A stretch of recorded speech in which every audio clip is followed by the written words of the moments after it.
think it's time we blow this scene. Get everybody in the stuff together. Okay, 3, 2, 1, let's jam.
E aí pessoal, beleza? Vamos aí para o nosso segundo e último vídeo. Que semana curtinha, né? Parece que não tem nada, né? Mais um vídeo gigante aqui pra gente. Nossa semana 2. Então bora lá. Ainda a parte lá de ondas eletromagnéticas na matéria, ainda simples, né? Complicado vai ficar semana que vem. Vamos ver o que eu quero dizer simples aqui. A gente vai retomar a questão da reflexão total, né? Mas agora a gente vai só olhar, digamos Snell, né? Volta, vamos olhar o campo eletromagnético, né? A onda, né? E isso tem uma diferença aí, né? Então com isso a gente vai ver na verdade que a onda eletromagnética ela penetra, mesmo quando você tem reflexão total, tem campo eletromagnético no outro meio, né? Ele mingua, né? Ele penetra só um pouco, né? Depende do pouco a gente calcula, né? Depende do material, mas ele chega a penetrar um pouco. Então isso cria uma defasagem, né? na onda refletida, né? E digamos, então a gente começa a ver que como esse cara começa a penetrar um pouco, você pode começar a analisar, e tem essa defasagem, né? Tem questão de uma película fina, né? Tipo uma bolha de sabão, aquelas coisas que a gente vê, né? Então, digamos, como existe essa defasagem, pode matar a onda que voltou, né? Então, você pode ter uma interferência construtiva, destrutiva, mas isso não é muito o que interessa. O que interessa está aqui, mais para essa reflexão total frustrada, né, que acontece quando você tem eventualmente uma película fina, que vamos para o final do vídeo você vai entender, que é basicamente completamente análogo ao efeito de tunelamento, né? Só que geralmente você já viu tunelamento, já viu lá na mecânica quântica, acha aquele negócio muito bizarro, mas aqui já vê a mesma coisa num contexto completamente clássico, né? Qual é a semelhança entre os dois? É porque são teorias ondulatórias, né? E onda, no final das contas, a onda se espalha nas coisas, né? No final, no meio. Não dá, é difícil falar que a onda acaba aqui, né? Ela começa e acaba aqui. Então vamos ver como é que isso acontece. Vamos lá, vamos começar com a nossa reflexão total. Então a gente tem essa situação. O N1 maior que N2, digamos, é vidro e ar, né? Então o feixe está dentro do vidro e acabou o vidro, né? Chegou aqui fora é ar. Se ele está maior, se o ângulo aqui de incidência é maior do que o ângulo crítico, né? O ângulo crítico é o seno, é a razão aqui dos N's, né? 2 por 1. Quando o N1 é maior que o N2, isso aqui é menor que 1, então esse ângulo é real, existe. Então, para um ângulo maior do que esse, não tem solução real para Snell, né? Então a gente entende que bateu, voltou. Essa é a questão. Só que a gente só ficou olhando aqui Snell, a gente não está olhando para a onda, né? Como é que ficam com esses coeficientes de Fresnel, né? do Rzinho, né? Que é o cara aqui que volta, né? Então, para a polarização S, polarização P, eles estão aqui, né? Alfa e beta estão definidos.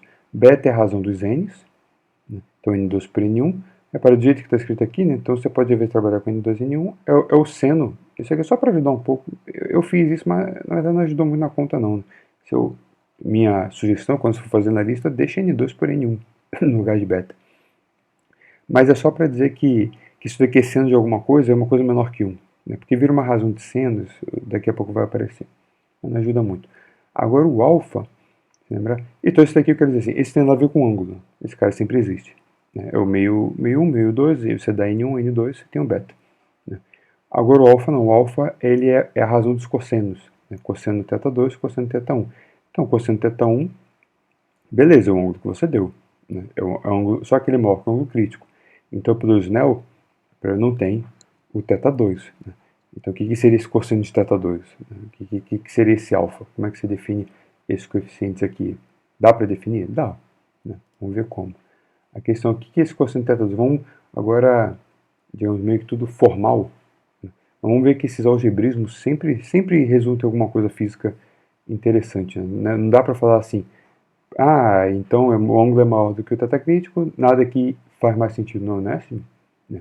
As equações estão lá, estão postadas, as condições de contorno já estão satisfeitas, tudo certo. Então vamos mexer aqui e ver o que sai. Então a definição aqui é o cosseno de θ2 raiz de 1 menos seno ao quadrado de θ2. Né? Só que para esse seno de θ2 não sei o que é, mas eu tenho formalmente Snell. Né? Então o seno de θ2 é N1 por N2 seno de θ1. Né? O N1 por N2, então aqui eu escrevo como N2, N1. Né? N2 por N1 é o seno do θ crítico. Né? Então esse é seno do quadrado de θ1, seno de θ crítico ao quadrado. Só que a questão é que o ângulo θ1 é maior que o θ crítico. Né? Quer dizer, isso aqui é maior que 1. Então, essa é a questão aqui, por isso que a prova não existe. Mas o que significa que não existe? Significa que esse cosseno daqui é um número imaginário. Né? Então eu vou inverter aqui, agora isso aqui é um número real, isso aqui é maior que 1, né? E aqui sai um i. Essa raiz aqui, esse número aqui real, eu vou chamar de g. Eu acho que é padrão isso. Então isso aqui é ig. Então o cosseno de θ2 é um imaginário puro. Essa é a questão. O que serve para o interesse isso aqui? Então o alfa, né? Isso. O alfa, que é a razão dos cossenos, ele é isso, né? É um número imaginário puro. Então se você volta lá, o que era o RS aqui? Ele é 1 menos alfa beta, 1 mais alfa beta. Né? Então o alfa, o que era o alfa? O alfa é a razão dos n's. Né? Então o alfa é o N2 por N1, que eu chamo de seno θ crítico. Né? Isso aqui. E o beta, desculpa, esse é o beta, né? O alfa é o que é a razão dos cossenos. O alfa é o que está escrito aqui, né? O alfa é isso, então é IG dividido por cosseno de θ1. Aqui. IG dividido por cosseno de θ1.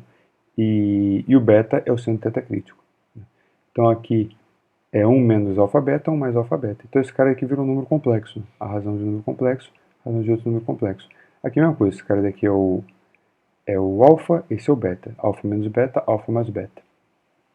Daqui eu só dei uma ajeitada. O que eu fiz aqui? Eu tirei esse cara daqui em evidência, né? Incluindo com menos. E então, deixa eu ver se foi isso aqui. Então aqui ficou 1, isso. E aqui menos, aqui dividindo. E aqui eu vou tirar o mesmo em evidência, só que sem o menos, né? Só o seno de θ crítico. Tiro o seno de θ crítico, cancela ele aqui, aí vai ficar 1 mais i, aqui o g, cosseno de θ1, seno de θ crítico. E esse sinal, como aqui tem um sinal de menos, aqui não tira menos nenhum, aqui tem um menos fora. Beleza? Mas por que eu estou escrevendo assim? Repara que aqui só para ficar mais claro, na verdade estava de qualquer jeito, mas para ficar mais claro que esse cara daqui, por exemplo, você pode ver que ele é, esse aqui é um número complexo, z. Não precisava ser 1 aqui, né? Mas eu escrevi assim, acho que é mais fácil para pegar a fase, acho que por isso. Quer dizer, esse aqui é x menos y, dividido por x mais y. Né? Então, o número complexo, parte real, parte imaginária, você pode escrever como um módulo e uma fase. Né? Só que se esse cara é um número complexo, esse de baixo é o conjugado dele. Né? Porque aqui ele só troca um sinal. Então, o módulo é o mesmo. Então, aqui os módulos cancelam, aqui vai ficar a fase desse número complexo, e aqui divide pela fase do conjugado, a exponencial de um ângulo. Então, aqui a exponencial, digamos, de um θ, aqui embaixo a exponencial de menos i θ, porque é o conjugado. Então, quando esse cara sobe, né, então, na verdade aqui as fases somam, então exponencial de, digamos, 2i 1θ, uma certa fase. Né. E essa fase junto, aqui todos chamando de ΔS, né, porque é a polarização S. Né. Então, na verdade, esse carinha daqui, ele existe. Né, é um número, só que é um número complexo e é uma fase. É simplesmente uma fase. Né.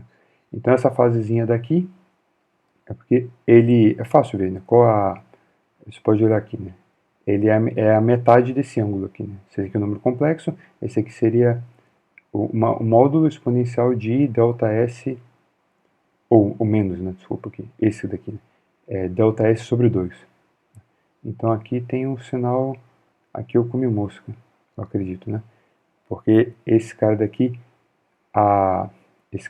assim, esse aqui é exponencial de delta S sobre 2, aqui é exponencial de menos I delta S sobre 2, né? Somou, ficou aqui.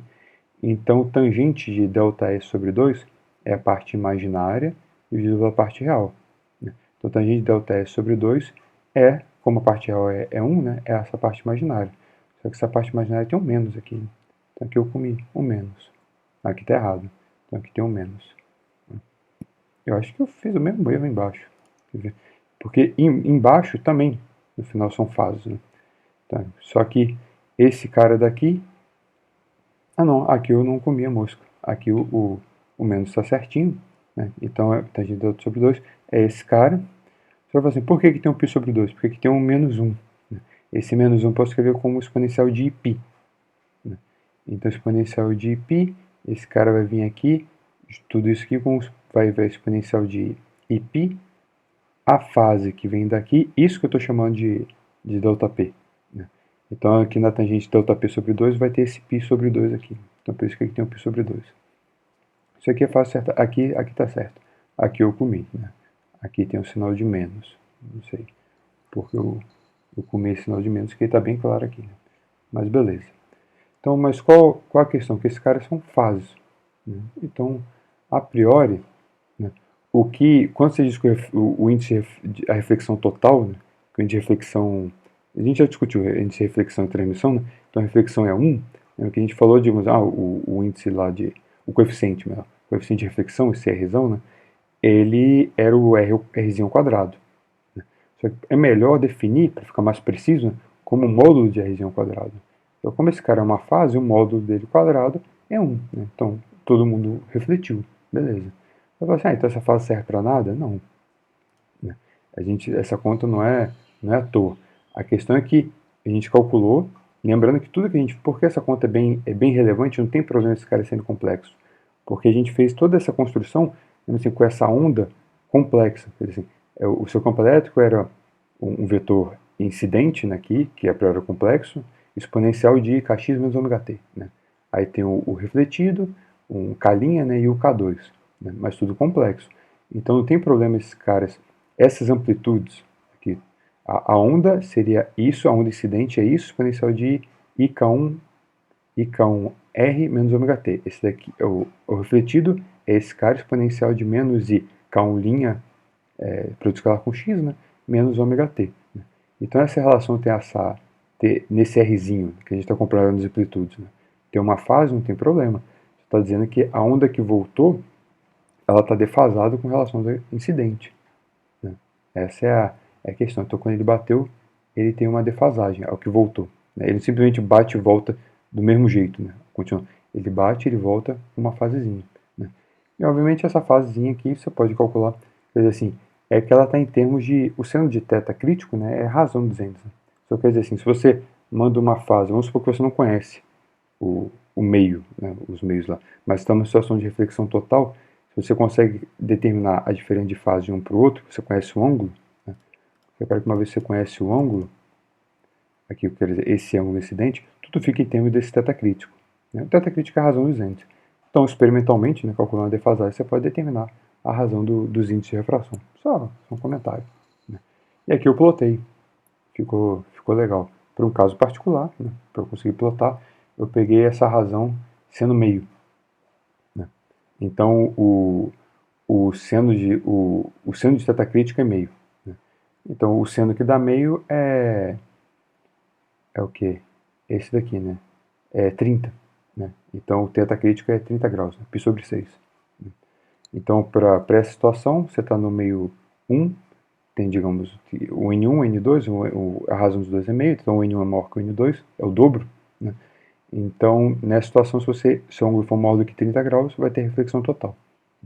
Então, aí aqui está o ângulo, aqui, o deltinha mesmo. Talvez aqui tenha o meu erro do sinal. Né? Então, talvez o certo seja esse daqui refletido para baixo. Né? Mas independente disso, né, por que ele começa daqui? Porque esse daqui é o ângulo de reflexão total. Né? Então, para ângulo menor do que isso, se você entrar nessa situação de reflexão total, não existe defasagem. Então, aqui seria, digamos, o 30 graus, né? Ou π sobre 6. Então, para maior que π sobre 6, começa. Então, aqui ele começa do zero e chega até π. Aqui, né? Quando o seu ângulo chega em π sobre 2. Né? Porque esse aqui é o ângulo θ1. Aqui. θ1 entre 0 e π sobre 2. Né? Então, para ângulo, nesse caso aqui, chegou a partir de 90, desculpa, 30, né? Entre 30 e 90, e você tem, para cada ângulo, você tem uma defasagem. Né? Para polarização S. Para o P, é o contrário, né? Ele começa do π e termina aqui, em 0. Porque acho que essa polarização P, né, de uma situação sem reflexão total, né, o Rzinho ele tem um sinal de menos, né, ele é menos alguma coisa. Então, porque ele já bate, ele flipa. Né, o campo que volta, ele volta com uma fase de π. O campo elétrico bate assim e ele bate para cima e volta para baixo. Né? Então ele começa do menos, aí mais você vai aumentando o ângulo, ele chega a 0. Então, bonitinho o resultado. Né? Então a questão, mas o que a gente não está discutindo ainda, a gente só está vendo o reflexão total, meio 1, meio 2, né? Mas a gente só está vendo meio 1, né? Aquele índicezinho R, né? O índice de Fresnel de reflexão. Viu que é uma fase, né? O módulo quadrado dele é 1, beleza. Então a onda volta, tudo volta. Mas isso quer dizer que, digamos, então, no meio 2 é 0? A priori, não, né? Isso está errado. Por quê? Porque para olhar no meio 2 a gente tem que olhar o T. Né? Esse cara não é 0. Né? Bem óbvio ver que não é 0. Isso aqui vai dar um número complexo também. Porque o beta é a razão dos n, tudo bem, mas o alfa é um número complexo. Né? Então aqui você vai fazer a priori mesmo, mas isso aqui não interessa, mas é o mesmo truque. Quer dizer, isso aqui é um módulo e uma fase. Né? Vai dar um módulo, os módulos são diferentes, fase, beleza, número complexo. Então você vai ter uma amplitude no meio 2 e uma fase, né, diferente com relação à fase que entrou. Então a priori tem campo eletromagnético no meio 2 sim. Mas para a gente entender melhor esse campo eletromagnético, a parte mais interessante está aqui. Né? Porque aqui é só aqui amplitude e uma fasezinha. Mas tem uma coisa além disso. Né? Para dizer que não é exatamente uma onda que está no meio 2. O que a gente tem no meio 2 é a situação. Assim, o que a gente fez como hipótese? Né? No meio 2 tem exponencial de k2x menos ωt. Né? Vezes esse fator e o E incidente. Só que agora o que é? Vamos pegar esse K2 e a gente está pegando assim, o eixo perpendicular ao meio 1, 2 ao Z. Né? Sempre aqui. Né? Então, digamos, você tem, vamos decompor ele na direção Z e no plano, digamos que eu estou chamando aqui um componente ρ, né? Seria XY, né? que é paralelo ao plano de interseção, né? Entre o meio 1 e o 2. Então, esse cara daqui, usando, digamos, a nossa lógica, esse cara ele tem um ângulo θ2, né, se você vai decompor, né, então na direção Z é o K2 cosseno de θ2, e nesse plano é o K2 seno de θ2, em direção ρ. Né. Só que o que é o θ2? A questão aqui é que o seno θ2 não tem problema você escrever, quer dizer assim, esse termo daqui é real, porque formalmente você usa o Snell, né, o que é o seno θ2? Ele é N1 seno θ1 dividido por N2. Então esse cara daqui, beleza, é real. Então vai ter exponencial de K, esse K2x. Né? Então aqui vai ficar exponencial do, digamos, aqui o I, K2, N1, N2, seno θ1, ρ. Né? Essa parte aqui oscilando. Só que na parte em Z, aqui tem um cosseno θ2. Esse cosseno θ2 a gente já definiu, né? Esse cara é um número imaginário puro. É IG. Então quando você vem aqui na onda, ou melhor, no campo elétrico, no meio 2, tem esse cara, exponencial de K2x menos ωt. Então aqui, esse cara daqui é isso, e o incidente, né? Então eu posso trocar aqui isso. O Z, eu botei Z sim, pode ser polarização TOS, né? Aqui o vetorzinho da amplitude da onda incidente. Essa defasagem, interessa aqui, né? E aqui tem o K2x. Se tiver um barulho no fundo, é o liquidificador do vizinho. Aqui, então, quando você fizer esse produto escalar, né, você vai ter esse daqui vezes Z e esse daqui vezes ρ. Né? Então esse daqui com ρ, eu só reescrevi aqui K2ρ, né? Que é só esse com esse. Né? Esse evento está escrito aqui vezes ρ. Mas o K2, a componente K2Z, né? Esse cara daqui, vezes Z, isso daqui é IGK2. Né? Esse cara é imaginário. E o G é positivo. Né? Então aqui tem um I, aqui tem um I. Então aqui fica menos, exponencial de menos GK2Z. Né? Então aqui é real. Então esse cara daqui não oscila. Então se você tirar a parte real aqui não tem problema. Vai dar isso daqui, isso, cosseno sei lá, disso, só que tem exponencial de menos GK2Z. Então, formalmente não é uma onda. Então quando você olha na direção Z, olha no plano X, se esse cara tem componente, se ele só na direção Z, se a onda vem na direção Z, aqui, mas não seria o caso porque não seria, tem que ser reflexão total, né? Não é oblíquo, não, quer dizer, é oblíquo, né? Não é uma incidência normal.